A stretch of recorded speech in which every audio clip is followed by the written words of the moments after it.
Hello बच्चों। आज हम लोग चैप्टर 8 प्लेइंग विद कंस्ट्रक्शंस को आगे कंटिन्यू करेंगे। ओके, तो अब हम देखें हम लोगों ने क्या क्या कवर कर लिया है। Art work, squares and rectangles, उनका construction, okay, and exploration in rectangles भी हमने कर लिया है। आज हम करेंगे exploring diagonals of rectangle and squares.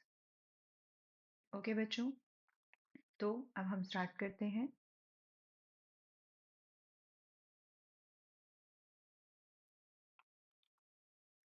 तो डायगोनल्स क्या होते हैं रेक्टेंगल और स्क्वायर के, ये मैंने ऑलरेडी आप लोगों को बता दिया है।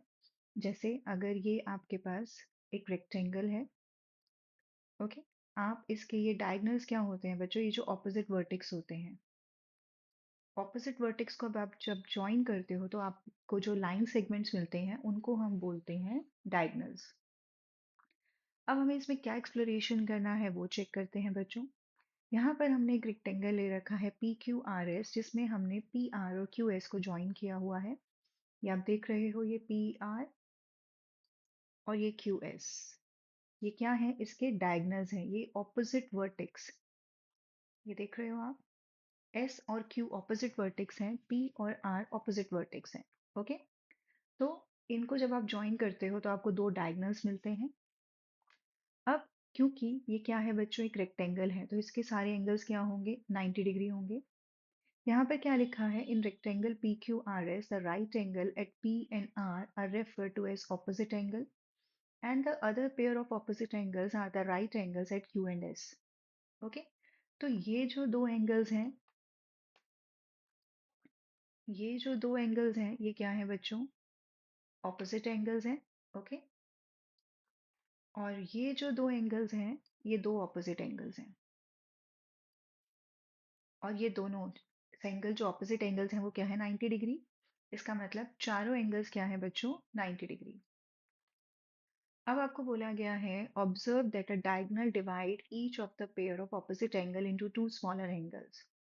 तो आप देख सकते हो कि जितने भी ये दोनों जो डायगोनल हैं ये चारों एंगल्स को दो एंगल्स में डिवाइड कर रहे हैं, तो ऑब्वियस है कि वो दोनों एंगल्स क्या होंगे, स्मॉलर एंगल्स होंगे। अब आपको बोला गया है the diagonal P R divide angle R into two smaller angle which we simply call G and H. The diagonals also divide angle P into C and D, E and F, A और B.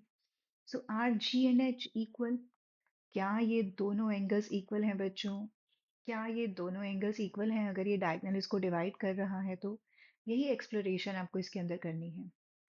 Okay, तो आप लोगों को पता है कि rectangle कैसे construct करते हैं, स्क्वायर कैसे कंस्ट्रक्ट करते हैं। तो अपने आप से खुद से मेजरमेंट लेके आप रेक्टेंगल कंस्ट्रक्ट करो, स्क्वायर्स कंस्ट्रक्ट करो, उसके दो डायगोनल्स को ज्वाइन करो, और फिर आप प्रोटेक्टर से मेजर करो कि आपको एंगल्स क्या मिलते हैं। ओके, मैं आपको बताती हूँ बच्चों कि रेक्टेंगल के डायगोनल्स इक्वल होते हैं, ओके, लेकिन जो उसके ऑपोजिट एंगल्स होते हैं वो हमेशा इक्वल हो ऐसा ज़रूरी नहीं है। ओके, तो आपको खुद से अब इसको एक्सप्लोर करना है और मुझे कमेंट बॉक्स में बताना कि आपको रेक्टेंगल में जब आप डायगोनल्स ज्वाइन करते हो तो क्या वो जो है ऑपोजिट एंगल्स को इक्वल एंगल्स में डिवाइड करता है या नहीं। और सेम फॉर स्क्वायर बच्चों, आप चेक करना और फिर मुझे बताना। ओके, अब आगे भी हम क्वेश्चन करेंगे, उसमें भी आपको क्लियर हो जाएगा कि रेक्टेंगल्स के और स्क्वायर के डायगोनल्स जो होते हैं वो ऑपोजिट एंगल्स को दो इक्वल एंगल्स में डिवाइड करते हैं या नहीं करते हैं। ओके, डायगोनल्स इक्वल होते हैं मैंने आपको बता दिया है, एंगल्स इक्वल होंगे या नहीं होंगे वो आप चेक करके बताना, बट हमेशा एंगल्स इक्वल हो ऐसा ज़रूरी नहीं होता है। ओके, और आप प्रोटेक्टर यूज़ करके अपने एंगल्स को मेज़र कर सकते हो। ओके, अब हम आगे करेंगे बच्चों।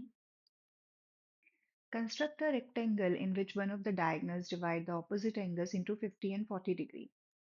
आपको एक ऐसा रेक्टेंगल कंस्ट्रक्ट करना है जिसमें वन ऑफ द डायगोनल, एक डायगोनल होगा जो ऑपोजिट एंगल्स को 50 और 40 में डिवाइड करेगा। ओके, तो अगर सपोज बच्चों हमने यहाँ पे एक रेक्टेंगल बनाया,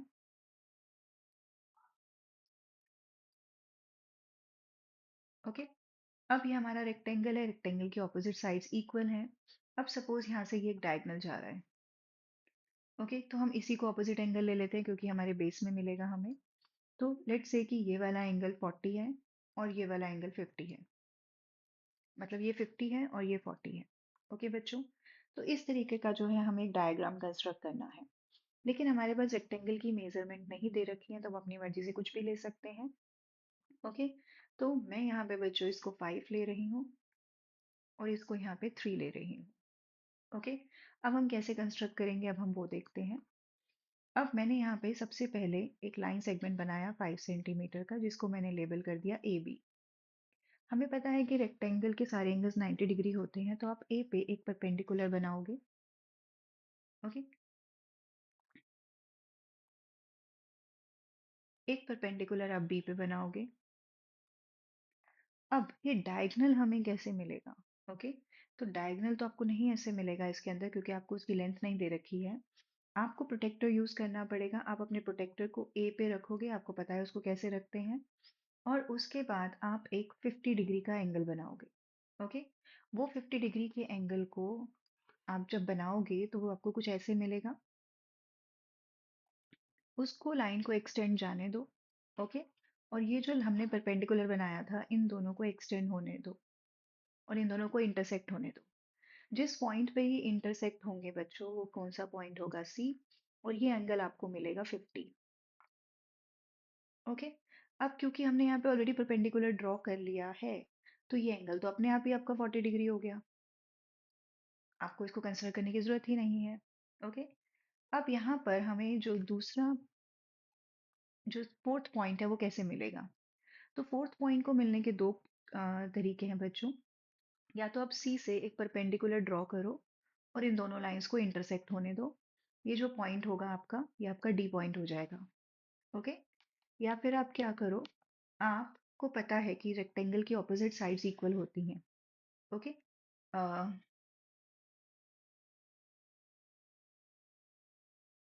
तो यहाँ पर बच्चों मैंने बी के ऊपर, अगर मैं आपको बीसी को अगर मैं मेजर करूं, बीसी को आप मेजर कर सकते हो कंपास से। और क्योंकि ऑपोजिट साइड्स जो होती हैं वो रेक्टेंगल की इक्वल होती हैं, तो ए पे रख के आप ऐसे आर्क भी लगा सकते हो और फिर आप इसको ज्वाइन कर सकते हो, तो भी आपको दोनों ऑपोजिट साइड्स इक्वल मिलेंगी। एक चीज़ मैं यहाँ पे मेंशन करना चाहती हूँ बच्चों की, मैंने यहाँ पे इसका लेंथ 3 लिया था, जो कि हमें लेने की ज़रूरत नहीं है। ओके, इसीलिए मैंने आपको ये पहले कंस्ट्रक्ट करके दिखाया है और फिर आपको बता रही हूँ कि इसको लेने की ज़रूरत नहीं है। क्यों? क्योंकि यहाँ पे जब आप एंगल लोगे ना, तो ये एंगल को जब आप इसे को एक्सटेंड करोगे, ये अपने आप ही दो लाइनें इंटरसेक्ट होंगी। ओके, और क्योंकि हम रेक्टेंगल बना रहे हैं, तो आपको अपने आप ही ऑपोजिट साइड्स इक्वल मिल जाएंगी। आप लोग इसको खुद से कंस्ट्रक्ट करके देखना, आप लोगों को समझ में आ जाएगा। ओके, तो अब मैं सी से एक परपेंडिकुलर बना रही हूँ जो कि ऐसे जाएगा। ओके, और ये हो जाएगा आपका डी। ये जो एक्स्ट्रा लाइंस आ रही हैं बच्चों, इनको आप इरेज कर देना। ओके, अब हम नेक्स्ट बनाएंगे। Construct a rectangle in which one of the diagonals divide the opposite angle into 45 and 45. Okay, तो अब यहाँ पर भी बच्चों हमें क्या करना है? एक रेक्टेंगल कंस्ट्रक्ट करना है। लेकिन अब जो वो डायगोनल होगा वो उसको इक्वल एंगल्स में डिवाइड कर रहा है। ओके, तो ये वाला एंगल होगा 45 और ये वाला होगा 45। तो अब हम इसको कैसे कंस्ट्रक्ट करेंगे? अब अपनी मर्जी से कोई भी एक लाइन सेगमेंट यहाँ पे ले लो, कितनी भी लेंथ का। ओके, अब ये ए है और ये बी है। हमें पता है कि जो ऑपोजिट एंगल ए और बी जो होंगे वो 90 डिग्री होंगे, क्योंकि रेक्टेंगल हैं। तो आप एक परपेंडिकुलर ए पे बनाओ, एक परपेंडिकुलर बी पे बनाओ। ओके, ए पे अपना प्रोटेक्टर रखकर 45 डिग्री का एंगल बनाओ। वो कुछ ऐसे बनेगा बच्चों। और तो आपको ये इनको इंटरसेक्ट होने दो, तो ये आपको सी पॉइंट मिलेगा। अब सी पर आप एक परपेंडिकुलर बनाओ। ये जो पॉइंट है यहाँ पे अपना प्रोटेक्टर रखकर आप एक स्ट्रेट लाइन ऐसे 90 डिग्री बनाओगे, तो आपको डी पॉइंट मिलेगा। ओके, और अब हम यहाँ पर, हमें ये 45 मिला और ये हमें 45 मिलेगा। ओके बच्चों, अब इस तरीके से आप इसको कंस्ट्रक्ट करोगे। अब आपसे पूछा गया है what do you observe about the sides, तो इसका आंसर आप लोग मुझे दोगे बच्चों कमेंट में, क्योंकि मुझे ऐसा लगता है कि ये आपको स्क्वायर मिलेगा बनाने के बाद। ओके, तो आप लोग मुझे चेक करके बताना। जब आप लोग इसको कंस्ट्रक्ट करोगे तो आपकी ये जो साइड्स है ना, ये साइड्स आप मेजर करना कि आपको कौन सी साइड्स मिलती हैं। ओके, क्या ये सारी साइड्स आपको इक्वल मिलती हैं या सिर्फ ऑपोजिट साइड्स इक्वल मिलती हैं? अब हमने किया तो रेक्टेंगल कंस्ट्रक्ट है, तो क्या ये रेक्टेंगल ही कंस्ट्रक्ट हुआ होगा बच्चों? ये आप लोग मुझे कमेंट में बताना। ओके, सो अब हम नेक्स्ट करते हैं।